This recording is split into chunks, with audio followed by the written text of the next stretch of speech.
I found not protecting my sobriety was what led me to falling off, because it was a wedding. It was actually my drummer's wedding that I fell off. And it was just because I was just getting inundated with drinks all night. And I was doing everything instead of just going, no, thanks.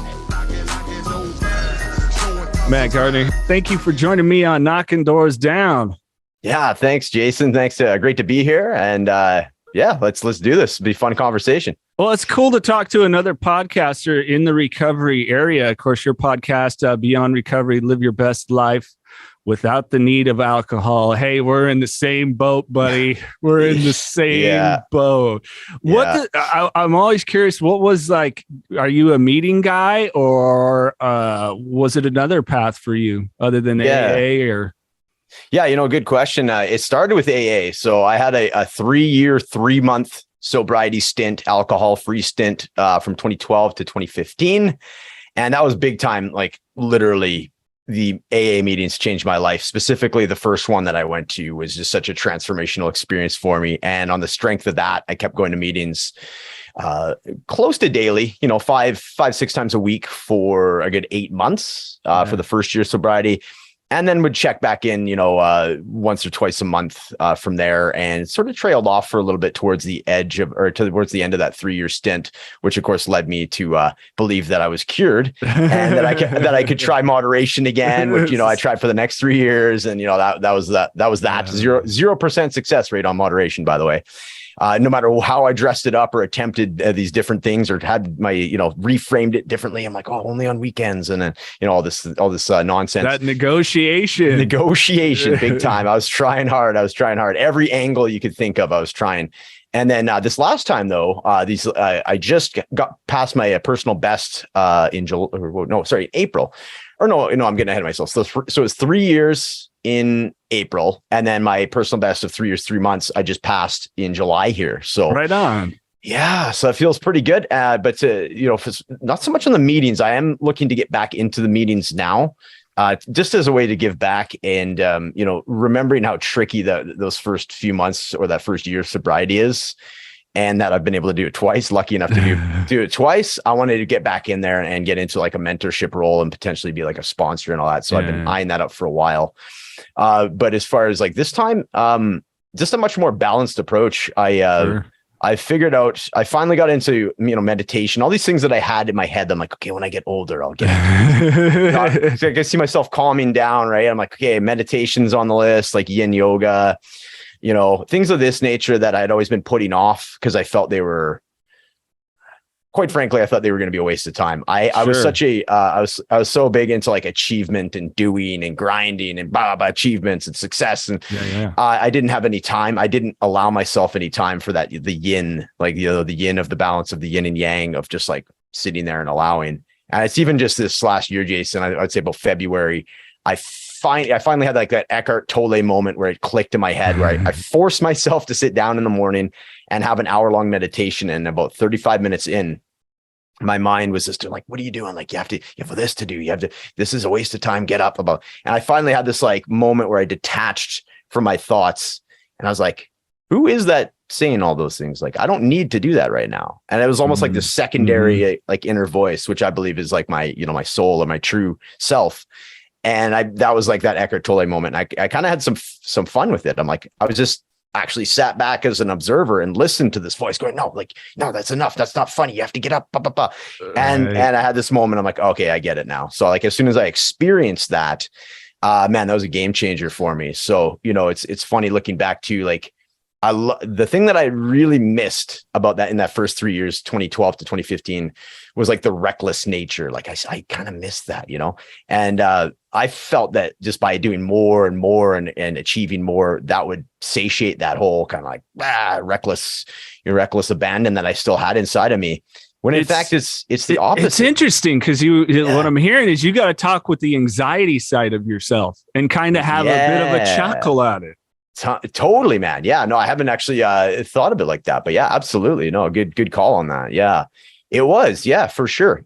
Dude, bingo. Actually, that's a big light bulb moment for me. Thank you for that. It was, yeah, definitely. So what I was doing before, like coming out of, the alcohol addiction, I was still finding ways to distract myself, right? So the emotions that were starting to come up, the, loneliness, the, the reason behind the addiction, when that stuff would start coming up, I just, pick up my cell phone. Okay. Check my phone. Okay. I'll go on Twitter, I'm not Twitter, Instagram, not a Twitter guy, but you get the point. So I would distract myself as soon as a feeling had come up. No, let's just go to the kitchen and make some food.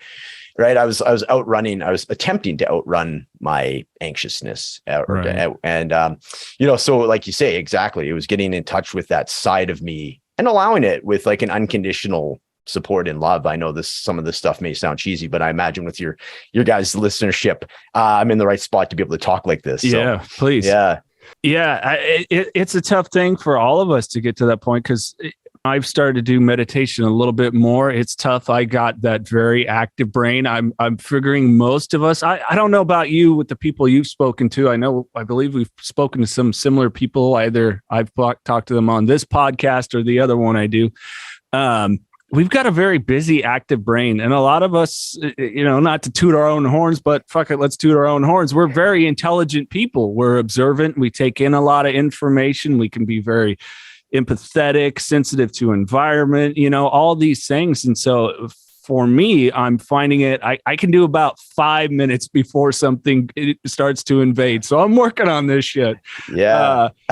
But we really have to do a lot to really try to calm that mind in a certain way and kind of focus. For me, I'm so hyper judgmental of myself that's the thing I've had to really work on. I was talking with someone, I'm like, I feel like I become socially anorexic because, really started working sobriety, had a brief fall off, got back, really hitting it hard. And then everything opens up and now you're being social again. It's like, I don't even know what that means too much, 100%. I'm finding that too, it's funny. I had a conversation in a sobriety group that happened. We were the topic I brought up was like, what season of your life are you in? And I very much thought I'm coming out of my spring, right? So this redeveloping myself. I quit my job at 23 years. I'm focusing on, sobriety recovery coaching and some of these other things that I'm doing.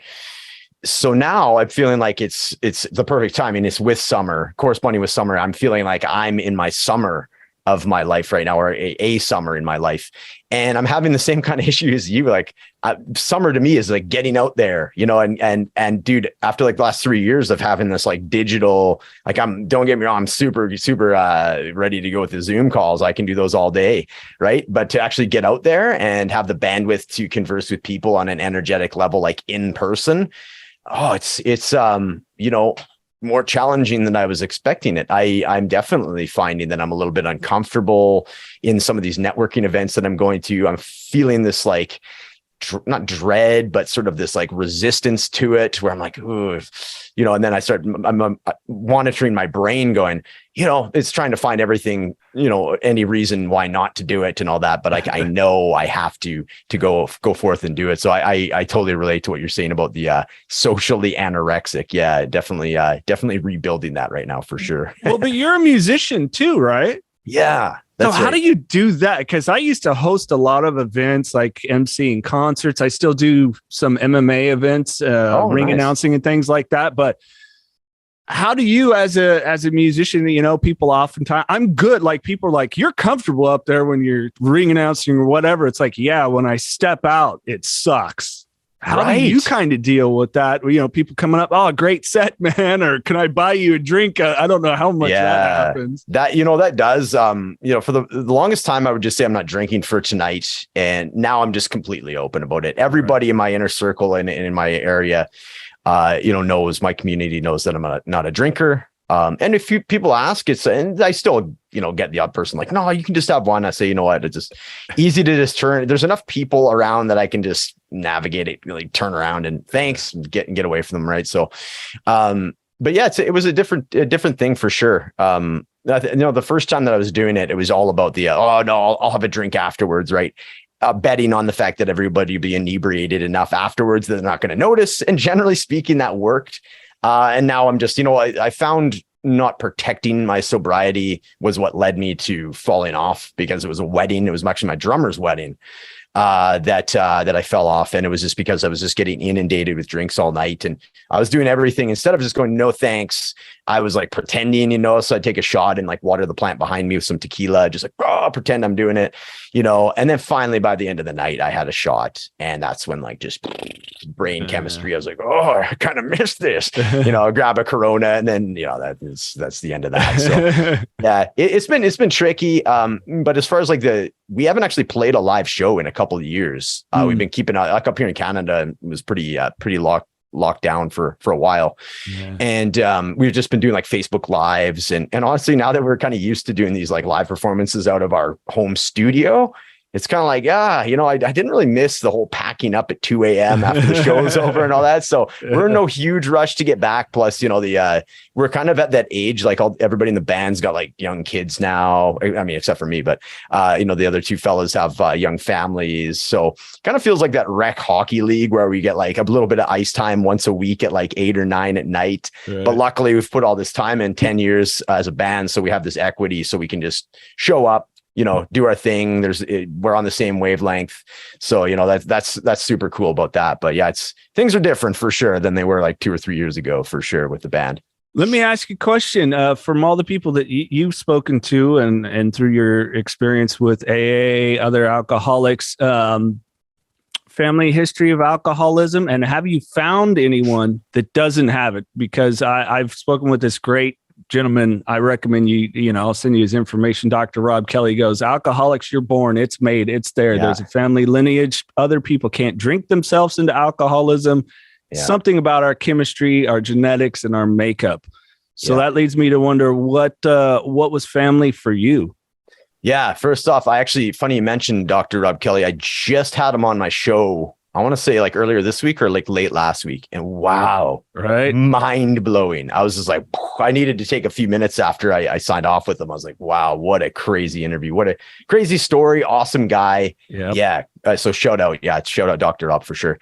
Yeah. To answer your question. Yeah. 100%. On both sides of my family. So my dad actually passed away from living a hard life. Like he passed away 2018, a few days before Christmas. 66 years old, which to me that's like tragically young. Like back in the Depression era, that was like an old man, right? But nowadays 66 is not old. And he just retired. He was like maybe a year into his retirement. He had a great pension. He was 35 years as a firefighter working for the city, so he was set for like this great, third act in his life. And it just boom, got cut short because he just, he caught up with them. So, that was a big eye opener for me. That was a huge eye opener. That was a big turning point for me. On my mom's side, my uncle Paul was like a massive, he was this guy that like, I had similar like upbringing or things that happened to me. And I really related to his story. He ended up moving up north to the Yukon, like his Whitehorse. It's sort of like the Alaska of Canada, if you will, right? And he ended up just moving up there and like collecting welfare, or he'll work for like 6 or 8 months and then collect EI, double dip. And he just did that to support his drinking habits. So he just went up there, and it's cheap living up there. And yeah, he would just drink and hang out by the creek and, just do all this stuff. I'm like, yeah, that kind of, when I was a drinker, I'm like, that sounds pretty cool. Like the ultimate escapism, So yeah, on both sides, I remember when my dad and my uncle Paul would get together, in the other room, even from like 5 years old, like the volume and everything, the music could get turned up. They'd be yelling at each other, but like laughing too. And I'm like, what the hell is going on in there? Right. Go in there and they're like, hey, Matt, come here, give me the beer and, have the one sip. That was my first sip of beer at whatever, 5 or 6 years old. Like, yeah, that's gross. And then they laugh, right? And that whole thing. So yeah, that was big, man. And, so on my dad's side, it was like my dad's dad, my dad's dad, and like their on both sides, like the mom and the dad, Irish of descent, very stoic, very just work hard, come home, have some like scotch or whatever, right? Daily drinkers. And yeah, dude, it is big. It was big. And that was actually, that was my turning point. It was like my dad, what happened with my dad. I continued to, it was very much from the back of my head, it was starting to get into the foreground again of like, hey, it's time to clean up here. And it was actually on my way home to my dad's celebration of life. And it just coincided with this really ugly party weekend that I had, with like just cocaine, cigarettes, all this crap that I hadn't done for years that I just decided to do again randomly. And then like really cheap, crappy beer, and just like staying up till 4 a.m. right before I left the next day. And I woke up and I always have this, like, the hair of the dog, right? So I had a beer ready for me before I hopped in my car and drove for 8 hours. Great thing to do, right? So, and I had about half the beer and I just was so disgusted with it in myself, and I just dumped it. What the hell am I doing? And I got about halfway. So 8 hours, right in between my hometown of Prince George, BC, and Edmonton, Alberta, where I'm living, is Jasper. It's right in the Canadian Rockies. Beautiful. It's one of my favorite spots on earth. And I remember driving through there, and it was a bright blue sky day, in April. And I felt like nothing. Like I felt like hopeless, helpless, full of shame, just rottenly hungover. And I remember grabbing my phone, and I just wanted to get some of this energy moving because I was so stagnant and so dark. And I was just saying, like, I don't know what I'm doing with my life. What have I done? I've really effed up this time, blah, blah, blah. I'm like, and then just that feeling of like ultimate disturbed feeling mixed with the fact that I'm doing this for my dad. I'm going to pay tribute to my dad. That's when I just combined those two things. And I'm like, okay, I'm going to do this as a tribute to my dad. And to get back to your question about like the lineage of alcohol and the family and such, that's when I was like, okay, F this stops with me. And I can choose to make this stop with me. So it's like all the way down the family line, I'm going to pay respects to my dad. My dad passed away a lot to do with this exact lifestyle. I'm stopping it right now. And so for the rest of the drive and the way in, I had this like inner calm. And I started focusing on, what I'm going to do next to make sure that I can maintain it. And I started getting my swagger back, going, okay, I've done this before. I can do this again. These are the steps I'm going to take. I went and picked up my brother at the airport right away. And it was the first time him and I had been home in 20 years together. So it was really cool. Went down, back to the old neighborhoods, right? And just got this just this buildup of goodwill and just the fact that I was traveling to, getting out of my environment, going somewhere new. There's all this like novel, so it's just like the perfect storm of all these elements that really propelled me into my current, since then I've been alcohol free. So that was a big turning point for me. And we seem to, some of us, be gifted those things, and it doesn't seem like it. Obviously, the pain of losing a parent, let alone in any way, let alone from this disease, but we get those God shots, and we don't always get to say how they're going to come. Yeah. That's the mystery of just life, higher power and everything else, where it's like, here you go. What are you going to do with it? We tell ourselves this fantasy thing of that it's going to come in a nice little fucking bow, and here it is, and it's going to taste good, smell good, feel good. Yeah. And sometimes these lessons just don't, man. Yeah. And you know what is, in a way, it's a blessing. It's whenever I would say, for example, when I quit smoking cigarettes, it was always from a point of, and I think Tony Robbins says, I'm not sure how many fans, I like Tony Robbins, but yeah, if there's something he says, you have to reach a point of just being like so like disgusted or disturbed with yourself.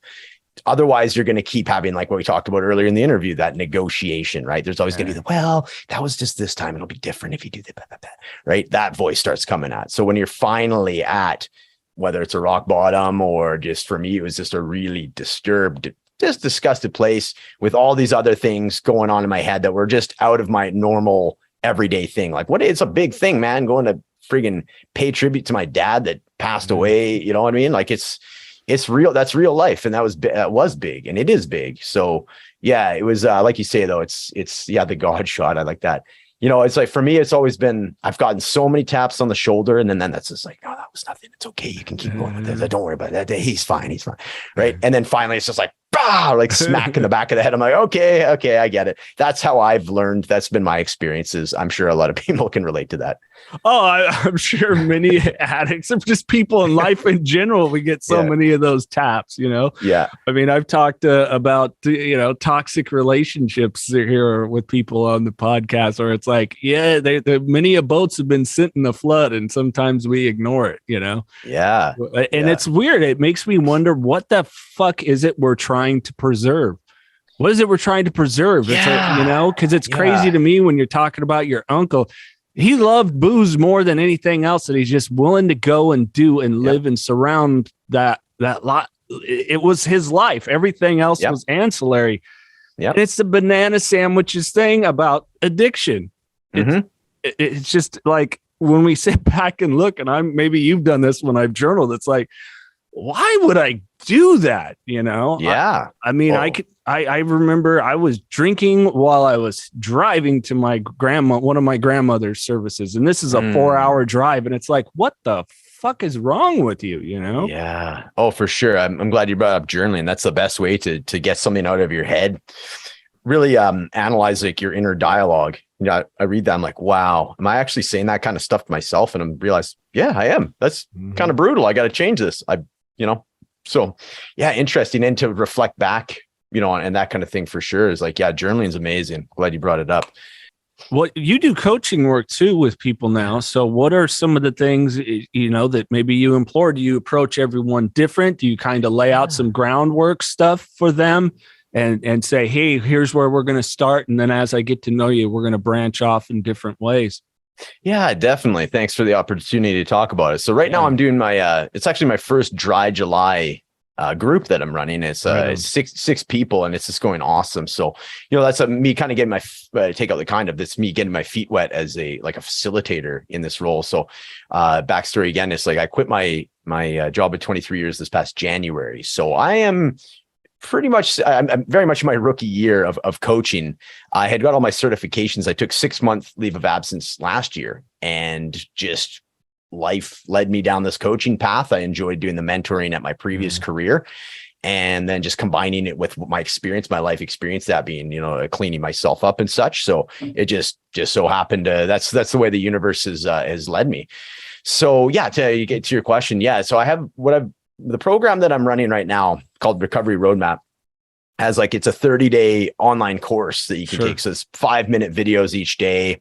And the modules are based on, there's the sobriety toolkit. So things you can constantly go back to. So if you're having, cravings, for example, watch this video and it'll just, help speak to that. Just reminders along the way. Right. So there's the sobriety toolkit, inner dialogue upgrade, I call it. So it's all about inner dialogue, obviously, and improving it, how you're really monitoring how you're talking to yourself. If you're being derogatory, if you're being judgmental, like you mentioned, being hyper judgmental with yourself. And that's where journaling comes in too. It's write that stuff down and proofread it and just go, wow. It's it really hits home how much how derogatory I can be to myself. And then just changing that, right? So instead of talking in I can't do this. Okay, well, don't focus on what you can't do. Don't focus on the pink elephant. You're going to focus on the pink elephant. It's so what are you going to do? What can I do then? Start focusing on that. And it really changes the energy in your body, right? Yeah. So that's a big part of it is the inner dialogue, cleaning up the way that you speak to yourself. And then as a result, you're going to clean up the way that you speak to people in the relationships in your life, and getting into, the one-on-one coaching I do is very much based on, I like how you mentioned, it's depending on the person, I view it as how nuanced personal training has gotten. Yeah. There's so many different layers of nutrition. And it really, it's even from 10 years ago where it was just okay, this is the way to do it. It's a catch-all for everybody. I view recovery very much like that as well. It's very nuanced from person to person. So I have the framework within this the 30-day course where there's some fundamental sort of the pillars of your recovery and good things to kind of go back to, and they'll stay evergreen. You're going to continue to go back in and dip into it. But when it comes time for coaching, all I do is observe and ask questions essentially. And if I ask enough questions, in an objective way, I don't want to be a leading question because I don't want it to be my interpretation of it. And I'm okay, I'm thinking what you're saying is this. And I'm literally just going to ask enough questions that that person opens up and says it and convinces themselves of what they need to do, because that's where you get the results, right? If somebody can come to their own terms with it, and then they think it's their idea because of the amount of questions you've asked, and they have that light bulb moment, that's where it's going to stick. And it's fun for me because it's sometimes I can think where it's going to go, where it's going to end up. And then by the end, it's totally gone somewhere different. So I'm very glad that I, reserve myself to the fact that no, take me out of it, take my own personality out of it. Cause it can, and then it's great. There's the type of coaching I do is called story work coaching. So it's all about it's like a narrative therapy essentially, where you'll put, a traumatic situation or a situation that you view as like a landmark in your life that led you to drinking, or perhaps a drinking incident or whatnot. You put it up on a Google Doc. So you type it out, and I check in with you energetically. So we drop into your body. So, okay, energetically, how did that make you feel? And so if somebody's still really in the story, they're going to, okay, I'm feeling anxious. I'm feeling tight in my, there's going to be some physical triggers. Okay. So get that. So then we start getting some breath into it. So we breathe. There's a bit of breath work that's involved in it as well. So then you read it out loud. Okay. And then you're going to see what the difference is between you reading it out loud versus you typing it. And oftentimes there'll be a change in energy. There's going to be get a little bit more objective to the story. There's going to be like wow, I can't believe, again, like those moments we talk about with journaling, like, wow, I can't believe I actually typed that. That's not how I feel, but apparently that is how I feel, right there. So you can kind of start seeing this disconnect, or this cognitive, what is it? Cognitive dissonance, whatever it is. Yes. That occurs, right? And then that's when you can start having these aha moments. And then the third time you read it is at about 70% speed. So I find that people, when there's like an uncomfortable part of a story, you'll read over it really quickly. Sure. You don't want to rush through it. So this allows the emotion to really come up. And that's when you can figure out where the trigger sentences, the trigger words are for people, right? Yep. And then from there, after we do the check-in with that as well, I break the story up into like sentence by sentence, and you get a big, deep abdomen breath between every sentence. And that's when the magic happens. That's when you can start seeing if there's somebody in there that you've projected, or vilified, or there's a bit of a victim mentality that's come off of an external circumstance. It's amazing because by the time you've breathed on it and aired the story out and everything, by the end of the story, 9 times out of 10, somebody's gonna be like, I can see that other person's perspective, right? Regardless if you want to, forgive or forget or whatever, however you want to go with it, you can see it so much more objectively. Sure. And as a result, you have this nice, just genuine release of the tension that you've been carrying with the story. And then just to top it off, we'll take any sentences of like negation, like I didn't feel this way. Okay, how did you feel? And then we turn those into affirmations. So by the end of the coaching session, you have 5 to 10 affirmations based on your words, your story we've plucked out a couple words, taken like a negative charge, brought them into like a positive charge. And then there you go. Those are your affirmations for the next week or month or whatever. Take a picture of it. And then just when you're having those moments where you're feeling those feelings of stress and anxiety, bring out your phone, say those affirmations to yourself that were based on the story that you've reframed. And it's very, very, very good success rate with it. I've found it for myself when I went through this, the coaching certification to get this particular coaching style under my belt. It was like, I've been doing like 10 years of counseling, and just a couple months of doing this with my mentor, with this was just like, it was like fast forwarding all those 10 years just like so quickly. So to me, my personal take on it's like so much more effective than counseling or anything else. Sure. That might upset some people, but that's my personal experience. So I can speak to that.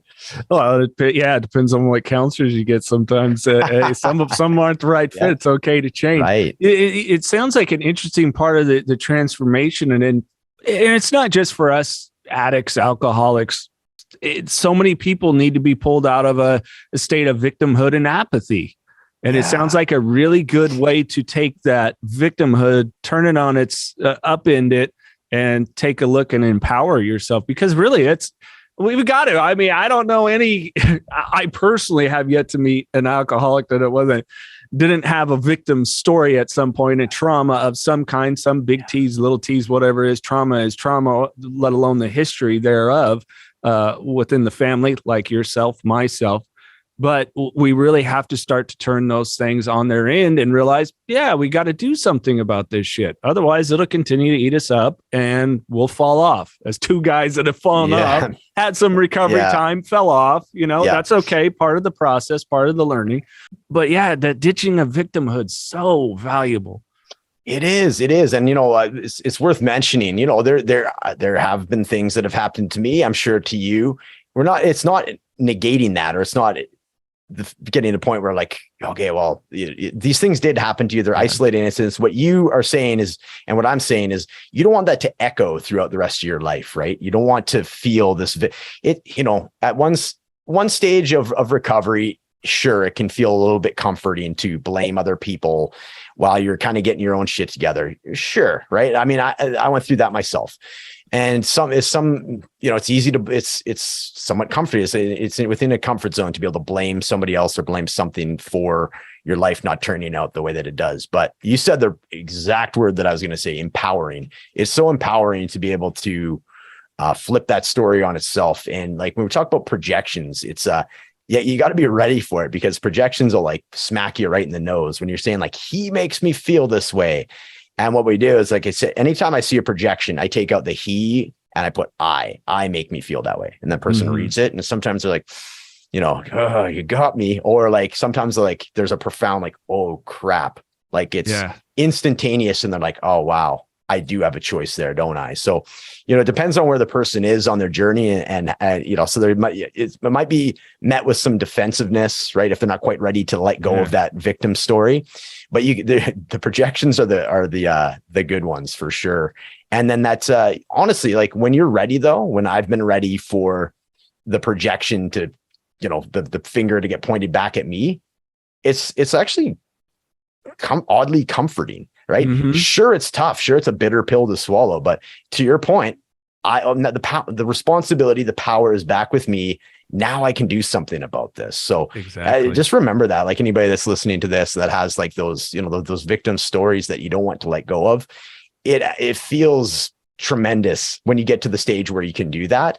And, it takes some courage. But man, is it ever freeing. And that, to me, that's when you can get into like true forgiveness. Right. And again, I do want to say, like, it's not negating things that have happened to you. It's not like completely forgetting or pretending they didn't happen. It's not that at all. It's just being able to move on with it without it trolling you and haunting you the rest of your life. Yeah, because you take over. Like I'm glad you said that, where it was he and you went no I, because we are in control of our response. Our emotions are a tool.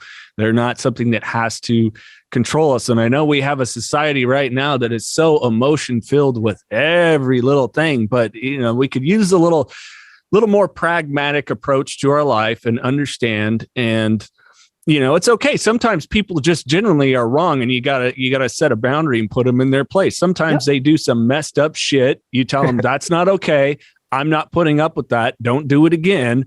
And hopefully they make the amend by corrected behavior. But otherwise, yes, you are allowing certain things to linger forever. I know I held on to anger and guilt and shame and so much for so long. It's like, I'm done. I'm done. Yeah. The baggage is too damn heavy.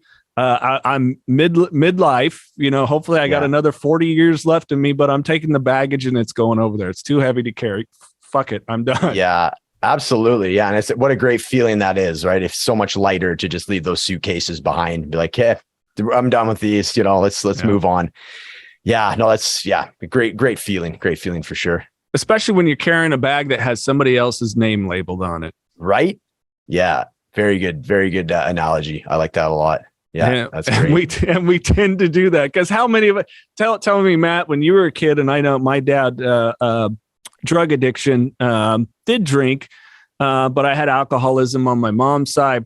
Yeah, I never sat there as a kid when I was fantasizing about the life I wanted, that I was going to go down, that the priority for me was how was I going to figure out how to drink at the end of the day, right? It wasn't there. Yeah. Isn't that, and isn't that funny how that just sort of, well, not funny, I'll put it that way. It's curious that right? It's very curious how that gets on top of you, isn't it? Because it's, in fact, when I was a kid, I would have been kind of judgmental, have been like, oh man, like why is dad like that? Or like, why is his oasis away from work is having a few drinks.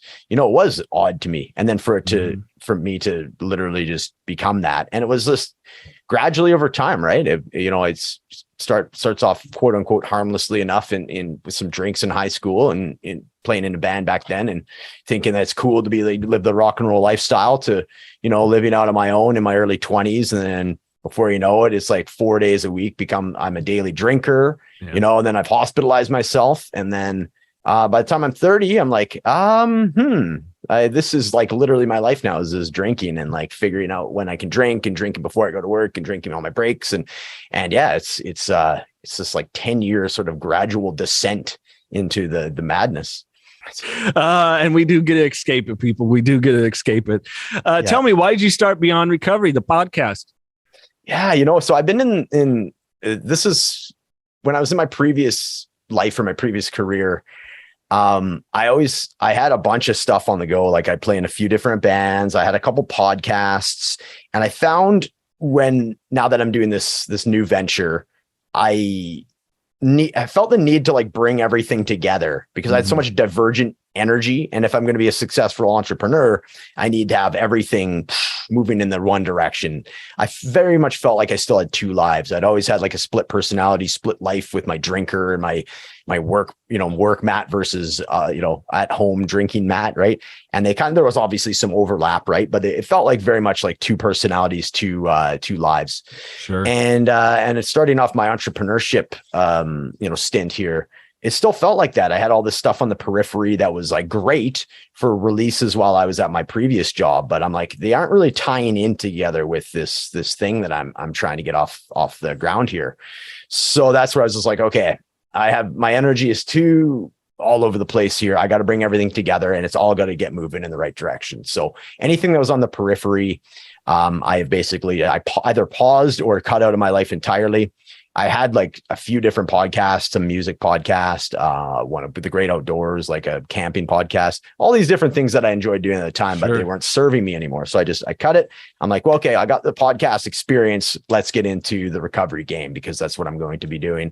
Ties very much in with my brand and all that. Great way to network and talk to folks like you and get my name out there, and then have you come on my show and just create this community because there is such a wonderful recovery community. Yeah. And I found that out very quickly. It's like incredibly supportive. Recovery people are awesome to talk to.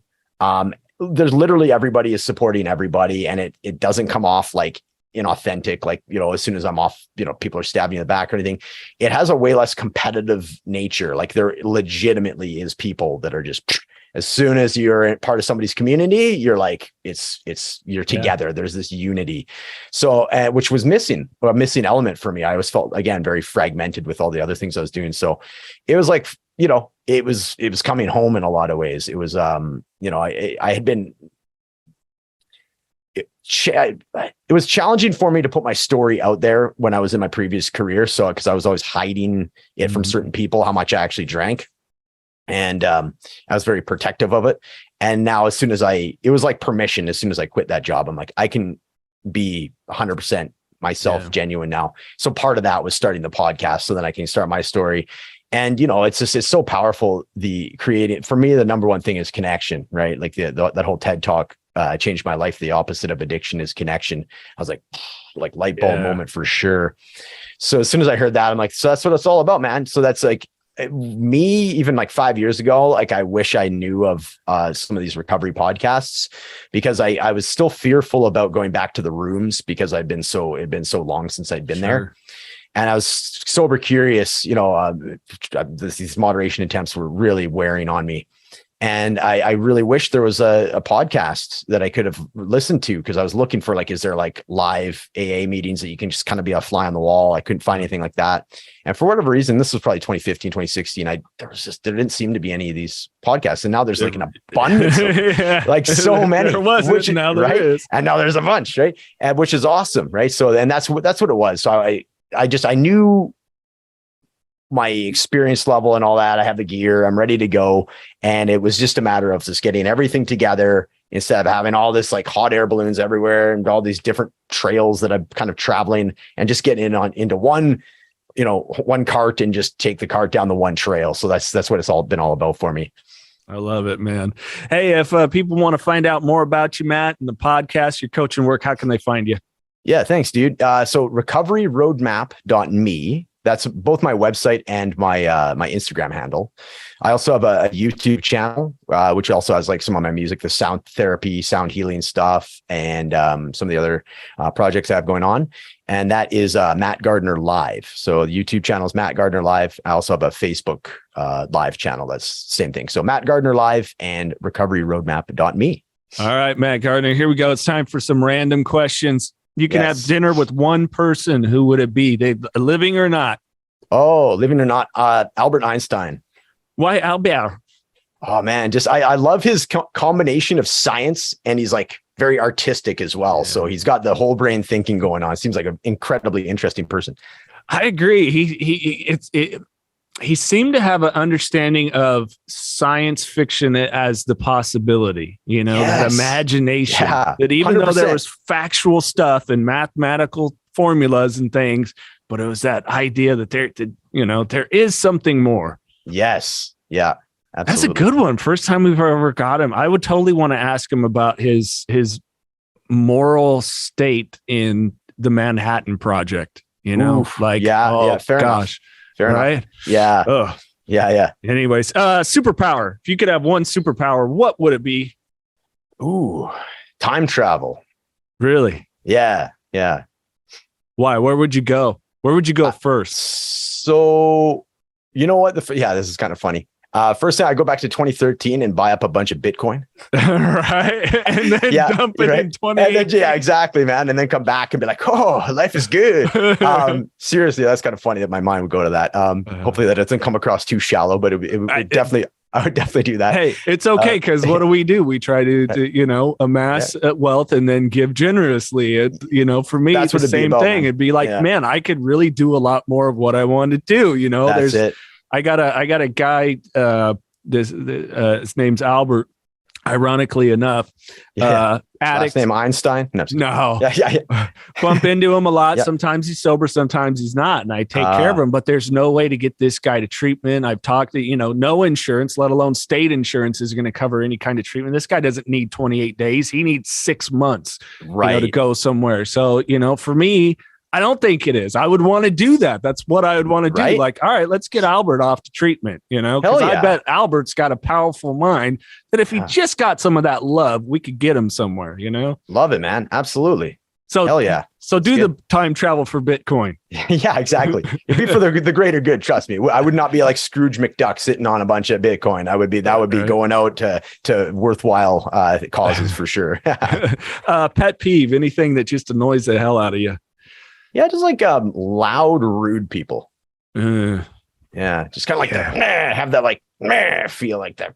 Like the person in the grocery store that's like being rude to the cashier and has that like gesture, like this is supposed to be $4.99. Like that, people like that. Yeah, that just blanket it with their bullshit. Right? Totally. Yeah, decorate it in bullshit. Any desire to maybe write a book? Yeah, I do. So I have like a small ebook that I created. It's called Recovery Roadmap. Just sort of like my fear and loathing in Las Vegas meets whatever, the Shawshank Redemption or something like that. Right. A little bit of that. So, and that was a cool way for me to just get a bunch of my stories out there. Sure. So that was right before I started this whole journey of coaching and all that. It was just a way for me to, and I have it out there. It's available. But yeah, to do a complete book, that'd be awesome, man. I would love that. All right, last one. You're on a deserted island. Whatever reason, you can have a movie with you, and you can have one musical artist, be it an individual band. What are they? Oh, that's a very good question. So one movie to watch. Am I going comedy or am I going to go serious? Just say The Matrix. I love The Matrix so much. So great. Such a great movie. One artist to listen to, Neil Young. I'll go with Neil Young. He's got such a wide variety and body of work. So I would be able to, that's 40 years worth of music I could listen to. It's always interesting to pick ask someone that is a musician, like, who do you take, Right. Yeah. He's my favorite. He's kind of like, to me, he's like the Stephen King of musicians, just like such a so many releases over the years, such a huge body of work, kind of a weird dude, kind of creepy in a way. Yeah. So he's kind of like Stephen King to me in as a musician. That's funny. I've tried to get my kids, they're both taking one piano, one violin. So they've this classical kick. But when I throw on different rock music, every time Neil Young comes on, my daughter, especially Rockin' in the Free World, Dad, come on, change that. I'm like, come on. This is one of the greatest rock, protest song, just hell yeah. Screw the man kind of things. And no, they're not into it. That's, he's got he's kind of like, it reminds me of Geddy Lee from Rush. He's got a very polarizing voice. Like people either are going to love it or hate it because it's very raw and very, but I love him, man. I love Neil Young. All right, Matt, floor is yours. If you could leave people with any final thoughts, maybe those that are struggling with addiction, mental health, the whole encompassing, or just things that you maybe want to share. Yeah, thanks, dude. Thank you so much to all your listeners and to you as well. I'm looking forward to having you on Beyond Recovery. So thank you to everybody. Final thought I always like to leave it with is just going back to the whole connection thing. There is a time and place for willpower and discipline and, kind of the white knuckling. I don't recommend doing that for a sustained period of time. I recommend getting into a community, finding a mentor, finding a sponsor, getting into some rooms, getting into some subreddits on Reddit, getting into the Instagram sobriety community, whatever that looks like for you, whatever your comfort level is, just beyond there. Just push yourself out, put yourself out there a little bit, and just remember you're not doing this alone. Connection is just massive and incredibly crucial for you and your recovery and sobriety. And other than that, if I can do it, you can do it. And I wish you all the best, and I love you all.